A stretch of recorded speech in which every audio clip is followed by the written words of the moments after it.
Hello there, my very good friends. On today's wrestling news, Cody Rhodes thinks body-shaming wrestlers is okay. An AEW Originals contract has expired. Gonna tell you why the Young Bucks are going on hiatus. And Eric Bischoff is back. And better than ever. I'm Andy. And I'm Phil. And this is the news! Right. So we're going to talk about this Cody Rhodes body shaming thing. I figured that as two of the most jacked guys around, hell yeah, we were the perfect dudes to unpack the true nuance of this, definitely. Right? So Cody was on the podcast called the Flagrant Podcast. And he had some interesting things to say about wrestlers' physiques. It's gotten a lot of people talking, so let's break it down a little bit. I'm going to read you some stuff here. He was speaking about Gunther primarily and talking about his journey from getting into the shape that he is in today. Obviously, when he was on the Indies, he was a little bulkier. Yep. He's slimmed down, he's leaned out. You look at the side-by-side pictures, it's like a different person. It's crazy. It's incredible. Yeah, it's a hell of a job. Like, he's done a hell of a job. Like, I think he looked great before, but I also think he looks great now. It's like two different... Yeah, a part of me misses the big boy guy. But yeah, like, it's a good wrestling physique. Like, the classic giant heel who's not overly jacked. But we'll talk about various physiques in a bit, I guess. Cody Rhodes, he was talking... rate them. yeah, that could be our next video. 100 bodies rated out of 10. Cody said... This is a vanity business. There's this weird online contingent that doesn't realize how important physique is. We're wrestling with our shirt off, folks. It's okay to go to the gym. And if you hear fans be like, you can't body shame wrestlers, what are you talking about? We're standing here half naked and you're paying hundreds of dollars to see us. Body shame me all you want. He continued a little bit. Wrestlers, you can tell they're in the best shape of their career if they want that they want it. So you can tell when they're fired up and they're getting in shape. Currently, I know it might seem toxic and stuff, but amongst the boys and girls, everyone is saying, who does your diet? Who's training? Like, there's a whole nother health conscious to WWE now, and I love that. We're trying to look our best. So yeah, being health conscious is great, obviously. I think this really is a lot to unravel here. I think it's important to acknowledge that Cody Rhodes is 100% entitled to his stance, obviously. But I also think it's very easy for a man who looks like Cody Rhodes to say that. Yeah, it's like there's two sides to this. Like, obviously, yes, it is a vanity business. Like, a huge part of a wrestler is their look, but that doesn't necessarily mean you have to be like super lean, athletic, like muscle guy. Yeah. Like, because you've also got Kevin Owens, who's like, he's spinning a storyline about them being best buds on TV for ages, and he's like, oh, it's okay to body shame people, and it's like, well, Kevin Owens probably suffers from this quite a lot. Yeah. And you're saying this on like in public, and it's like, it's very odd. It's like, you need to have something about the look of a person to be a wrestler. That just is a fact of it. Sure, yeah. But it's not necessarily having to be that. Like, it's like you wrestle to your look as well, right? So yeah, 100%. Like Cody's dad is a perfect example of that. Dusty was the everyman, the blue collar working man who you could relate to, and his physique helped that. It helped his success that he didn't look like Lex Luger. But at the same time, Lex Luger benefited immensely from looking like Lex Luger. Vader looked awesome because he was just this chunk. Yeah. Like, he was this solid brick of a man. And yeah, he had some definition on his shoulders and stuff. But like, Stan Hansen's another one. Not the most defined or toned man in the universe, but he looked like a bull. Yeah. So I think... get these big guys that are also... Like Keith Lee, for example, like big dude, but he's also super athletic. Like, if you don't think they're working on this behind the scenes, then you're an idiot. It's 100% still putting in the work. It's just in a different way. Yeah, I don't believe in there's a single wrestler who isn't just doesn't go to the gym. Yeah, you know, like people obviously you have to look after yourself a bit, but like I think the way Cody. So I'll be kind to Cody here, right? I think the way he has expressed himself here kind of opens him up to people maybe not reading his intentions and maybe going, Cody is saying you have to be jacked. Yeah. Which it's okay to body shame people on the internet. Yeah, like he's fine with people body shaming him. I don't think he's saying, yeah, you should abuse people online or anything like that. So like, you know, I'll be kind to the wording he's chosen and stuff. Yeah. But yeah, I think there's room for all kinds of different bodies. Like, I love giant jack wrestlers. That's what I grew up on, so there's always a place in my heart for that. but at the same time, there should be room for all different kinds of like as long as you look like you fit your role. Who cares? Yeah, absolutely. Yeah. There's allowed to be a Ricochet body and a Kevin Owens body on the same show. It's what makes it fun. Exactly. And don't body shame people on the internet. Yeah. Not nice. We disagree with that part. We definitely disagree Cody. with that part. Be nice. Come on, damn. Cody. Body shame Cody. That's fine. Send it all his way. Yeah, you can do what you want with He's him. asked for it now. He doesn't Too care. late. What Too a late, guy. Cody. He's so chaotic, man. But someone close to Cody, but over in AEW, the contract is expiring, or has indeed expired. And this is coming from Fightful Select, and it is, of course, Dustin Rhodes. So they reported a bit ago that his contract was expiring at the end of September or the beginning of October. Obviously, that has now passed, and he hasn't wrestled since then, hasn't been seen on TV, even though he's the Ring of Honor tag champ and six-man tag champ. Still not been seen on TV. Now, Fightful Select, what's up, obviously, has come through with a bit of a scoop about this. Basically saying that negotiations between the two sides are ongoing, but nothing has been settled as of yet. Now, they did have an interesting note in the article of that he's wrestled more this year than any year since 2020, and sort of before this little hiatus, I guess, he was on course to have his busiest year since 2018, which is kind of nuts when you think about his age and where he is in his career and things like that. But it's very interesting that they haven't settled on anything yet. You'd think AEW would want to get him down pretty quickly. Obviously, it's not just the wrestling that he does, he also helps out backstage, specifically a lot with the women's division. So he does a lot in AEW.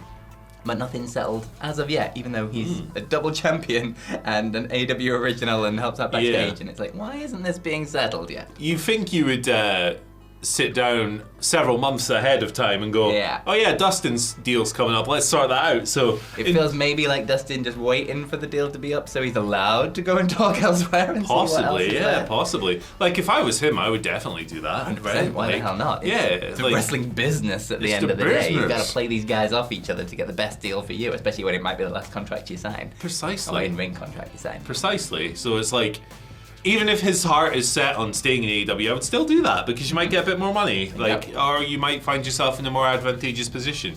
From an AEW standpoint, I think that Dustin Rhodes is almost certainly a very, very valuable resource. As a guy, he's been wrestling since the 80s. That's insane. So, like, with his wealth of knowledge and everything he's done, right and wrong, throughout his career, he's got a lot to pass on to people, obviously, and he does that backstage. He's also still good in the ring. He's great. So, every single time. It's kind of nuts. It's weird. He's like this ageless marvel when he needs to turn it on. And I'm sure he's hurting. I'm sure he's beaten up and everything. He's a wrestler, of course he is. Yep. But yeah, I'm a big Dustin Rhodes guy. I hope that he just gets whatever he wants from all of this, honestly. If that is staying in AEW, if that's going to the Fed or whatever, I hope he gets what he wants, and I hope I still get to watch him on TV, selfishly, because I love Dustin. Hell yeah. Big fan. Right, let's talk about the Young Bucks. They're going away for a little while. They're taking a hiatus. So, this was kind of storylined on TV this week when they were in the parking lot. They left. Christopher Daniels was like, "Oh, what are you doing? No." That's how he speaks, apparently. They took a bunch of documents with them. Yeah. Okay, sure. Take the papers. But they were saying, yeah, we're done. We're working from home for the foreseeable future. This, of course, comes at a time when Jon Moxley and the Death Riders, I think we're going by now, are wrecking havoc over AEW. They just lost the tag titles to Private Party on the same show. So, Young Bucks going away, and this is a shoot. They are indeed taking a break. According to PW Insider, it's going to be a while before we see them on TV again. They're not leaving AEW.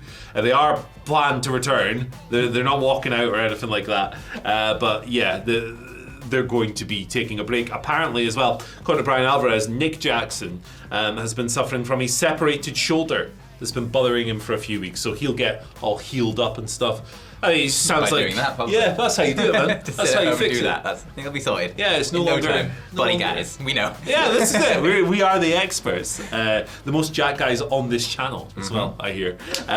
But this, to me, look, it's November now. Go home for Thanksgiving and Christmas? Hell yes. It is quite good timing on their part. Yeah. Yeah, it's it's an odd one. I mean, it's fine. I'm all fine for wrestlers taking time off and things when they need it. I think it's better for the product when you can kind of mix these things up and someone isn't just exposed for like 356, how many days are in a year? 365 days in a year. Like constantly. A bit of time off refreshes these characters and makes them more fun when they appear back on TV. But it's just an odd storyline. I don't understand what it is. Like, they were so prominent as the EVP characters, and now they're like, well, nah, see you later. We're going home. See you later. Guys, I'm going home. It does have that air to it. I wonder if this is look, I'm not saying if this is good or bad. I wonder if this is maybe building up to some kind of big return for everyone in the Elite. Yeah. Where they joined forces and battled Moxley and his guys. And it's basically AEW versus the NWO, I guess. Yeah. Flipping. Where have we seen this before? Tony Khan turns around in a seat and talks about killing his own creation. We'll see where we get to with it, but that seems to be a potential creative direction for this. Yeah, we'll have to wait and see. Good for Private Party as well, winning the belts after 5 years. This is also true. That's good. And get well soon to Nick? Yes. There you go. He's got it right. Nailed doing it. this for 3 months, Doing brother. that for 3 months. He's going to be fine. Row that boat. But speaking of the NWO, sort of, he is back! And we'll have to wait and see if he's better than ever. Because Bischoff is back in wrestling with creative control for one night. MLW are doing a big gimmick where Eric Bischoff is in control of the show. It's his show for one night only. It's called MLW One Shot. It's called MLW Eric Bischoff's One Shot, if you're going to do the full title. And it's appeared in a strange way, this, because it was, Eric Bischoff was on, what's his name? Paul Walter Hauser was on Bischoff's YouTube show, and they were talking about, like, he was asking Bischoff, like, what he'd do if he had, like, control for one night. And then Paul Walter Hauser ended up ringing Court Bauer, who is the guy who runs MLW, and, like, pitching it to him live on air. And then they're like, yeah, let's do it. And now they're giving Bischoff control of the company for one night only. But it's not just creative control of the company, it's, like, everything to do with production and everything. It's basically the Bischoff show for one night only. And it's in Queens, so they're pitching it as Bischoff's running in enemy territory, because obviously WWE was New York based. So it's gonna be interesting to see if this is any different to a normal MLW show, or if it's just MLW that happens to have Eric Bischoff there. We'll have to wait and see. But they're doing it live on the MLW YouTube channel on December 5th from Queens, New York, if you want to go and get tickets. But it's interesting. Yeah, it's on YouTube, so like it means anyone can. That's smart, like anyone, because this will get some morbid curiosity. Yes. Like, I want to see what that looks like. Yeah. And I'm not the biggest Eric Bischoff fan in the world, but like from a morbid curiosity standpoint, there's a chance it could be an abject disaster. Mm-hmm. And as I've said several times before, I like 2 types of wrestling. I like 8 out of 10 and above, and I like 2 out of 10 and below. Yeah. So if it falls into either of those categories, I'm happy. He is certainly. And you never know if Hulk Hogan's going to show up. Well, this is it. What kind of wacky, crazy WCW people are going to be on this show? He's 100% going to bring back something that's dumb. It's just gonna, like, we'll probably put Hulk Hogan over in the main event, brother. Probably, yeah. Make him MLW champion, why not? Why on earth not? And as we all know, the world of MLW never sleeps. So, yeah, the Bish is back. I wonder who's going to bring in Vince Russo next. Like, if we're doing the roulette, of GCW, why not? We'll just put him in a death match. They probably would. Actually, like, Joey Janela would probably find a way to make a match with Vince Russo good. Yeah, like, so you can make it a 3-way with JD from New York. That might end up in a shoot fight, brother. Oh man, those two. I'd pay to see that. Yeah, those two do not get along, do they? Oh my goodness. Hey, thank you for tuning in today. We love you, we appreciate you, and we respect you. Unless you're bullying people online. We don't respect that. We don't respect that. Get out of this business. Unless it's bullying Cody Rhodes, in which case he wants it, so that's fine. What world we live in. Hey, been a fun week. See you later. Here's another video. Click, it's click. real good. Click, click, click. Click that thing. Bye. Click.